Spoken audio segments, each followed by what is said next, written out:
Hey everybody, it's Miranda, and today we're going over how to gradient color with colored pencils.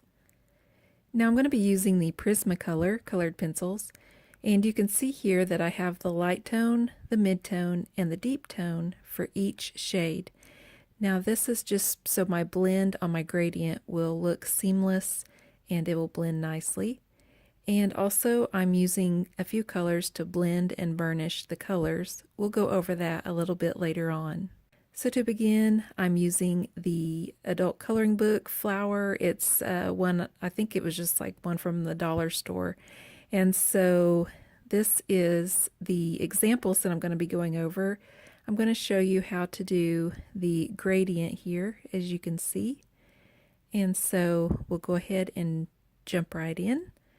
So I'm going to begin with this red flower, and I'm going to show you the colors I used again for this. I have the deepest shade, which is the Tuscan red, Tuscan or Tuscany, I think it's Tuscan red, the mid-tone, which is crimson red, and the lightest tone is going to be the poppy red. And so I'm going to begin with my deepest tone because I always do when I'm using the colored pencils. It just seems to blend better for some reason, but you just can use whatever works for you. So I'm going to begin by just making tiny little circular motions and coloring in the base of the flower. And usually when you color, things that are gathered or a little closer together or even on the edges are going to be darker, so that kind of helps you know where to put your darker shades. Now in this coloring example today, I'm not really doing a lot of light source, like, okay, where's my light source?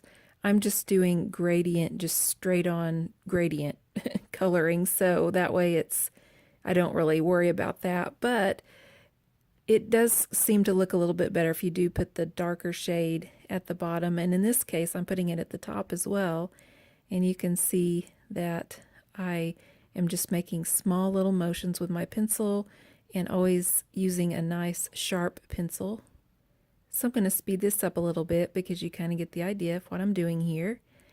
And once I finish with this Tuscan red color, I'm going to go in with my mid-tone color, which is the crimson red. And what I'm going to do is go over the Tuscan red with the crimson red, and that will help it blend better. A, because it gives it a coating of the crimson red over top, and B, because these leads are so soft and blendable that on your paper it will kind of smear, for lack of better terms, up into the crimson red, and so that will give you a nice blend. And so here I'm just going in and blending out that Tuscan red. And if you find that your blend is not seamless or it looks too choppy, I guess would be the word, you can always go in with a blending stump or just a paper towel even and kind of soften that look. Now here I got out of the line, so I'm using an eraser, and these do erase somewhat. I mean, they do kind of leave a little bit of the color behind, but they erase pretty well. Prismacolor actually has their own erasers that you can use, but if you just have just a plain Jane pencil eraser, it works. Just be careful not to get up into the color because it will smear. So here I'm just dragging down the darker red into the mid-tone red. And again, this is just helping my blend to look a little bit more seamless. And you'll notice that I'm not doing anything in block straight lines. Everything is jagged, kind of, I guess would be the word. It's it helps your blend to have it not so straight of an edge whenever you finish coloring your particular colors. Here I'm going in with the poppy red. Now this is just my light tone. This is the lightest tone that I'm using for the reds. Now I will blend with a peach color, but to begin I am just blending with the poppy red, and you'll notice that I am bringing my pencil down into the deepest shades and dragging those up as I'm coloring, and so again that just helps with the blend. And notice on the edges, I'm kind of connecting the edges there because the flower is kind of a round shape, I guess. And so you would want to connect those edges. And another reason I'm connecting is because if I just try to blend with this little bit of red and I have that huge white strip in the middle of the flower, it's gonna not blend very well and it's gonna look like too much highlight in the center of the flower. So here I'm speeding the process up a little bit because you kind of get the idea. And now I've slowed back down to show you where I'm putting in my little lines there. And this is, again, just to help me when I'm blending, to give the blender pencil something to grab onto. It needs some sort of color in order to blend. So after I add these in, I'm going to go in with my blending color, which in this case I'm going to use a peach because it's kind of in that same family, orangey, peachy sort of color. So this is, I believe it's light peach, and so I'm going to burnish or blend that in. Now when you burnish and blend in your color, you do want to add more pressure than you normally would when you're just adding your first few layers. So whenever you're adding the reds, you don't really want to bear down very hard. The reason being is because each paper has what's called a tooth to it. It doesn't bite, it just has a tooth to it, and it's I can't help myself. I'm so corny. I'm sorry. I cannot help myself. I'm corny, I'm cheesy, I'm everything. But here you have the tooth of the paper, in other words, is basically like, for example, think of a canvas or like a watercolor paper or something with more texture that has more of a tooth to it than, say, this copy paper that this coloring page is on. And so whenever you burnish your color down or blend it, it's like you're flattening that tooth, and it just makes everything look so much smoother and nicer. Here you can see I'm pointing out that the highlight on this flower is going to be more evident toward the center than it is on the edges, where the flower would be rounded off or more gathered, or kind of turning that corner, if you will, where it would be kind of more in the shadows. So when you're coloring, have your mind thinking, think as you color, like, okay, if this is wrapping around, this would not be as exposed to the light as the petals in the front. And so that way it keeps your mind engaged as you color, so it doesn't wander off in places it doesn't belong. I try to just keep my mind engaged in the coloring so I can stay relaxed rather than thinking of responsibilities or things that may be stressful.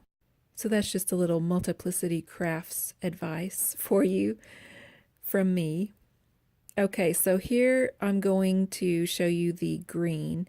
And on the red, I'll show you the finished picture later, but I just wanted to show you the basics of that. I didn't finish the flower on camera. So here you can see again, I've got the dark, the mid, and the light tone.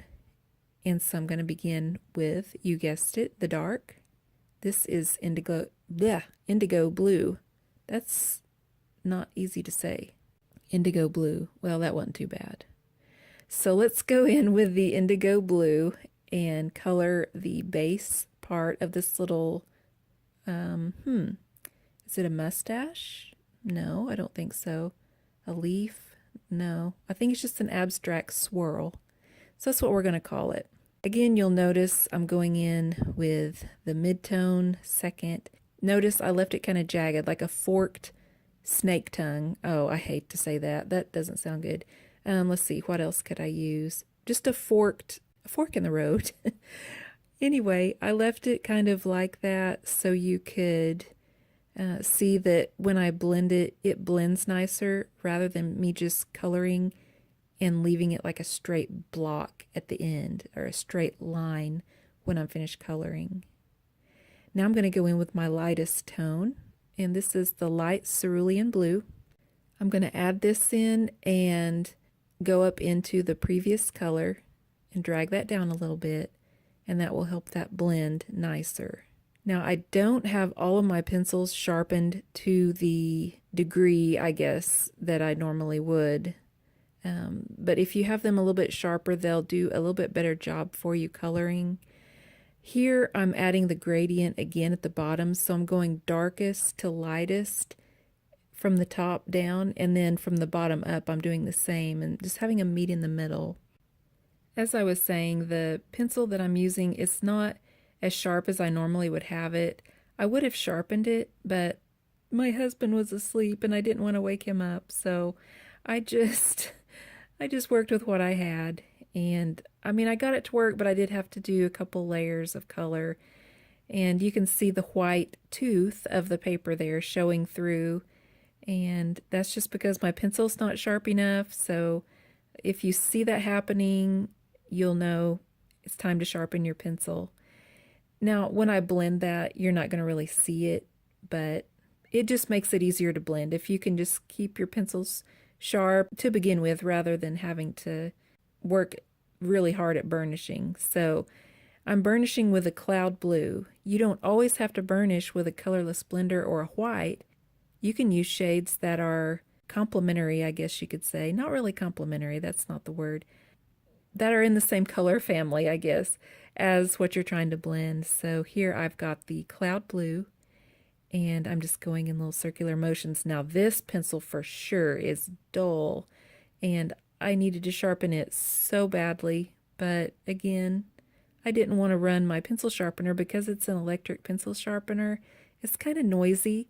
Now, I know some people have trouble sharpening their Prismacolor pencils, and so if you do, I would recommend I believe it's Bostitch brand, and I'll have that link below, but I've never had any problem. That is the one I use, and it's a really, really good sharpener. No problem with it whatsoever. It doesn't chew up my pencils, and it sharpens them nicely. My lead doesn't fall out. Everything works great with it. So that is just a little helpful hint there for you. And again, if you get out of the lines, don't be afraid to erase. Now on this particular project that I'm coloring, I thought it looked nice with a bold black outline. And so don't be afraid to turn your paper to orient it to what's comfortable for your hand, especially when drawing around curves or like circles or things of that nature. It's a lot easier to turn your paper rather than try to arch your hand. It just seems to keep you in the lines better rather than making it wobbly. So now we're going to move on to the final example here. This is going to be using, let's see here, apple green, I believe that is. And then the midtone I'm using is spring green, and the lightest shade is chartreuse. I did also blend this with a little bit of a yellow colored pencil, and so that kind of gives that yellow quality down there at the very tip end of the leaf. And you can see I did outline that as well. So I just wanted to show you some examples. There's a little bit of like a red, orange, and here's the pencils I used for that, which I showed at the beginning is the poppy red, and the midtone I believe is like pale vermilion. Yeah, that's pale vermilion. And then the lightest tone is just the standard orange. So that's a more subtle blend, but I hope that this was helpful, and I hope that you kind of got some ideas as to how to blend the gradient colors. If you have any questions, just leave me a comment below. And I did want to show you here the finished picture so you can see how it all looks put together. I think the black contrast really helps to make the gradient colors pop also. Thank you so much for watching.